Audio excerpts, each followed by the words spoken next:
అదే నిన్ను ప్రేమించాలని ధ్యాసలు పడి నీ గురించి నీ ఫ్యామిలీ గురించి తెలుసుకోలేదు. ఇంతకీ మీ దేవురు? పులివేందుల. పులివెందుల? అది ఫ్యాక్షన్ బ్యాక్ డ్రాప్ ఏరియా కదా? అవును. కుప్ప తీసి మీది ఫ్యాక్షన్ ఫ్యామిలీనా? కాదు. అమ్మయ్యా. కాదంటే మామూలు ఫ్యాక్షన్ ఫ్యామిలీ కాదు. ఫ్యాక్షన్ కి సీమలో శంకుస్థాపన చేసిందే మా ఫ్యామిలీ.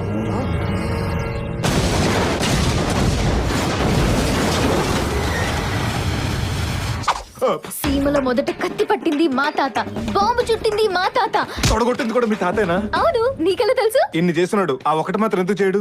ఏం సత్తి బాబు, మాది ఫ్యాక్షన్ ఫ్యామిలీ అయితే నన్ను పెళ్లి చేసుకోవా? ఎందుకు చేసుకోను?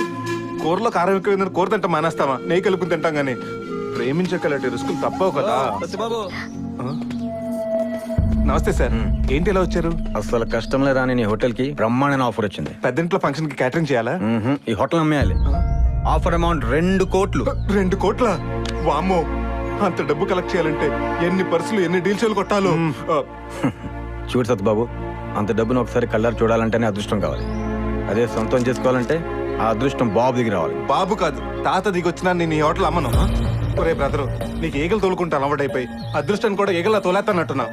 2 కోట్లు రా, పలకాలంటే నేను నాలి కొడుకొచ్చేస్తుంది. నీకు ముందే చెప్పాను ఈ హోటల్ అంటే నా ప్రాణం అని.